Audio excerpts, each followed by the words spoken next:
What's going on? This is DaBeat, and I'm here to do a production breakdown of a beat called Between Your Arms.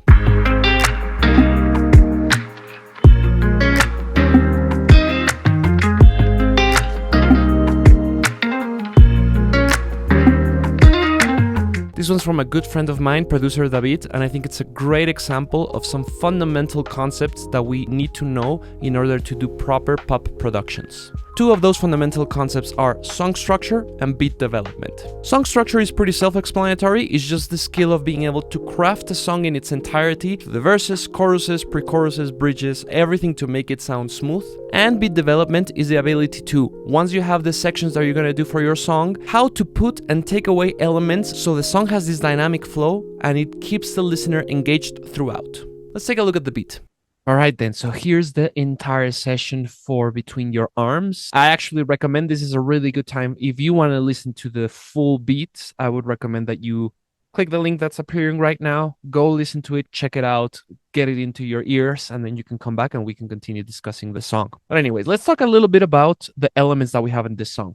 When you're able to look at the stems from a complete song, it's very important for you to take a look at how many elements there are actually happening in the song. Sometimes we have this idea that productions might have like 50 tracks or 100 tracks.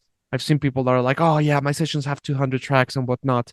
When in reality, you don't need that much. And you're going to see that some really good productions, especially ones that depend on the simplicity to leave the openness for the vocals, they tend to be more around the 15 to 20 element tracks like this one. If you can see this, we have a total of 17 tracks. Actually 16 because the drum bus is counting as one, but that one in reality is like a combination of all of them. So it's actually 16 tracks. Let's talk about them. First, out of those 16 tracks, 6 tracks are for the drums. You're going to have the kick, you have the snare or snap. In this case, let's listen to it real quick. Kind of like a snare snappy sound, which is kind of gonna function as the main snare. Then you have the second one, which is one that's only added on the choruses, as you can see, and that's just to add a little bit more of texture to the snare in itself. Let's listen to it on its own. This is actually a proper snap. So when you unite both of them on its own, double, on its own, double. And again, this is a really good trick when we're just talking about drums. This is a really good example of something that you can do to spice up the dynamics of your song and to keep more depth to your sounds, which is it's called layering essentially. In this case, there's not a lot of layering going on. It's just with the snares or the snaps, where again, you add that on the chorus just to make it a bit thicker, a bit more complex, and add that change from the verses to the choruses. Then next, we're going to have the hi-hats. You can't really see them here, just because the waveform is quite small, but you can listen to them. Very, very subtle. If you look at this is like so subtle. It's just to add a little bit of that high-end movement on the songs. Obviously, some other songs are going to have more noticeable hi-hats, but in this case, they're very, very low. You have a percussion type thing. Then again, it mainly happens on the choruses. Just sprinkle here and there that and again, that again is just to add a little bit of texture and movement to the whole rhythmic thing. Just lastly, we have I put toms on this. Let's listen to it. Like a tom percussion type of thing. I would actually call this, I mean, I put it at toms, but I actually would call it percussions too, because both of them, again, serve as a combination of percussive elements just to add a little bit more of complexity to the sound, especially on the choruses. Again, notice with this one, it only happens on the chorus. So that to me is the first really important tip for me to give you from this song is the complexity of your drums can increase or decrease varying the section, understanding that on the choruses is when you're probably gonna want to have the most energy. And a really good way to do that is to have percussive elements that just add a little bit more of movement and rhythm to the drums. Let's listen to the drums on their own on the chorus. This is how they sound.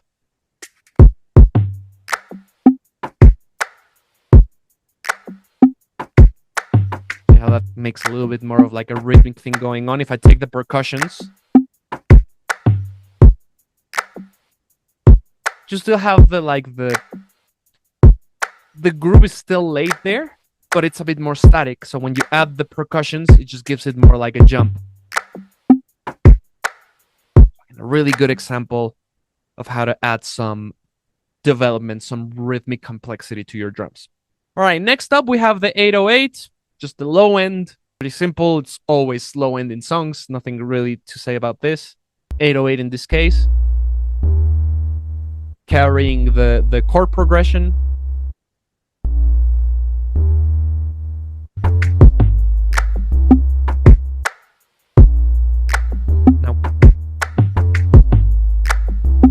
Now with this, you have the foundation set up. So let's move on to the next element.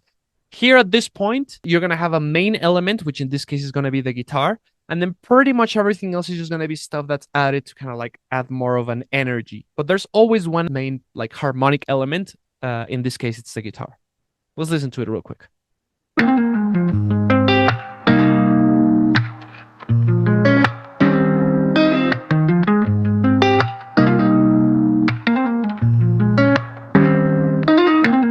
Notice how if I now add the drums, the 808 and the main groove, it already sounds like a song.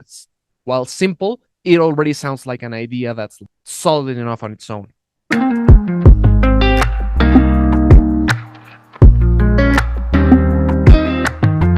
Sounds really good like for a verse. Obviously the chorus, you can still add stuff on top, so it's more full. But that's all you need to have the skeleton of a production. And then other than that is just adding stuff to just add and take away spice. But notice how if we just take those elements, we have 8 elements. And out of those 8 elements, 6 were just for the drums. And really just have your bass and your main rhythmic harmonic instrument. In this particular song, we're also going to have the same main guitar, but it says 8/8, which is up an octave, so it's just played an octave higher. There's 2 ways that you can go about when you're doing those type of sounds. You can either just, if you're like playing guitar, just play it an octave above. If you're playing the keys, just like transpose them up an octave. Or you could add something like little alto boy or anything that changes the pitch to modulate it an octave above. Obviously, if you do that, you're going to get more of like an artificially type of sound, whereas the other one's going to sound more natural because it's just playing the notes but an octave higher. Let's listen to it in this case. Hear how that's more artificially? That's not something that was played an octave higher. That's something that was taken from the main one in the original octave and then just added some pitch shifter plugin to make it go higher and then to give it that, again, it's kind of like a robotic feel. Also notice how like it's very low volume wise. Like, check out the difference. It's getting like to a peak. It got minus 14 there. 18. 14 there, just a quick peak. But it's still kind of like between the 15s and 20s. Whereas if you look at the main guitar, 9.2, it's like 5 decibels, 6 higher. So that makes you understand without even listening to it that the octave guitar is just made to add a little bit of like, again, just complexity, again, layering. We come back to layering. Just adding the same thing, but octave, lower volume, just to make it a bit more complex. Listen to them together. Still the main one is, you still hear the main one. The other is just to add a little bit of a thing going on top, make it fuller, make it a bit richer. I love layerings. It's so cool. And then lastly, with the guitar, you're going to have this like little melody. Again, notice how the melody is only being added on the choruses. Actually, also the main 8/8, it's only happening on the choruses, happening here on the bridge. Another really good thing, like really interesting thing about this is just the contrast of how much stuff is coming in on the choruses and then dropping out on the verses and breaks to create that dynamic thing going on that I was mentioning earlier. If you put all of the elements and then just keep them throughout, it's going to sound like this. If you take away all the elements and always keep it single, it's always going to be like this as well, just slower. But if you're putting and taking away elements, you get more of this. You get more control over when you want to have more energy and less energy. And again, the rule of thumb is choruses are going to be the place where you're going to want to have the most energy. So you usually save those elements to get to the chorus. Let's listen to the guitar melody on its own for a second. Very simple melody, 3 notes, a little bit of reverb there going on with a shimmer just to make it mysteriously. You hear that? That tail is just like, it's a shimmer reverb. And then I put them all together.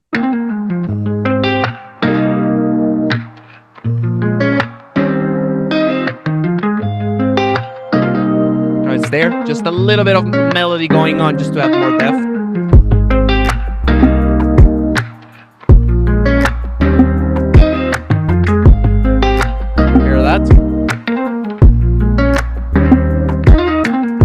Now that already sounds very, very full. There is one last thing that I am going to add to now make everything like really full, which is going to be this organ right here. And then once you put those elements, if we take the piano, we take this synth, which is only happening in a little bit of section, so it's just like added sprinkles. And then I take the FXs for a second. These elements, the ones that are not muted, which is the drums, the 808, the main guitar, it's octave, which again, you can think of it as the same instrument, just like the layer. That little melody, and then the organ, that's everything you need for your puzzles. Well, let's take a look at the organ real quick. Just an organ following the chords on the downbeat. 2, 3, 4, 2, 3, 4, 2, 3, 4. Put everything together, and it's going to sound like this.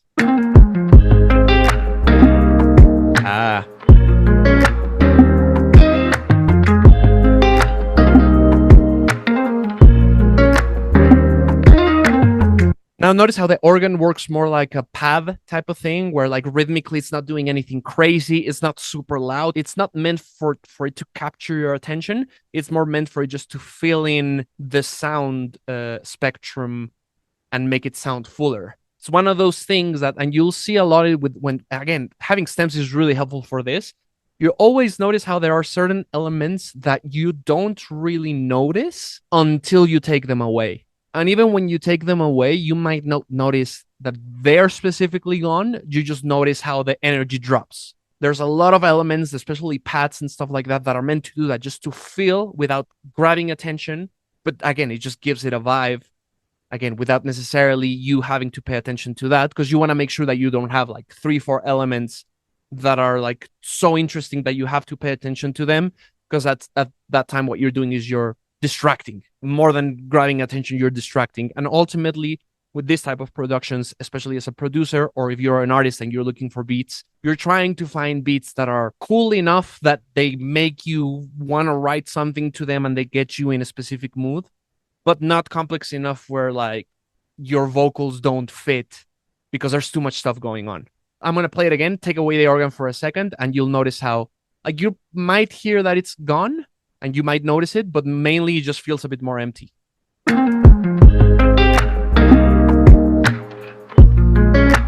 Hear that? This sounds quite good.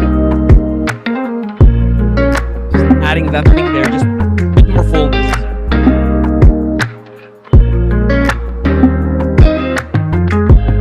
Perfect. Lastly, from all of this, we have the piano and the synth. The piano is just a little melody that DaBeat adds on the verse.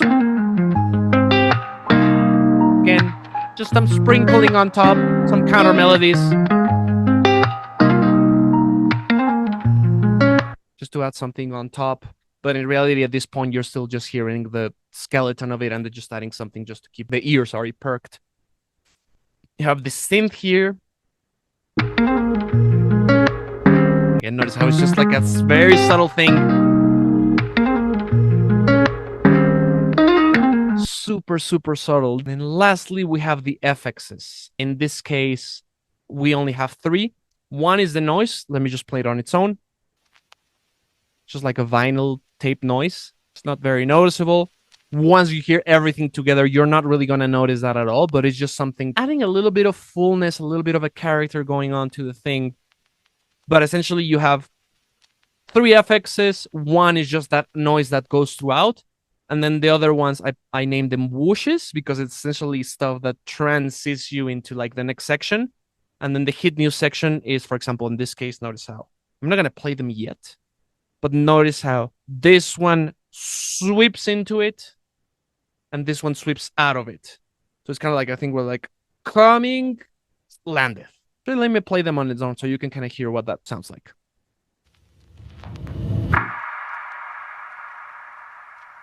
Hear that? That's very, very obvious of like a transitioning into something and then landing on something.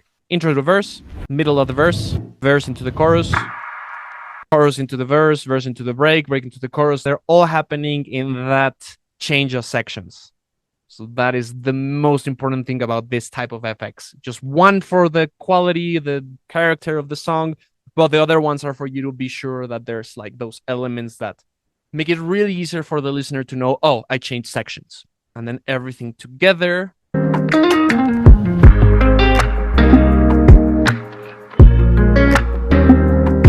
Everything is there.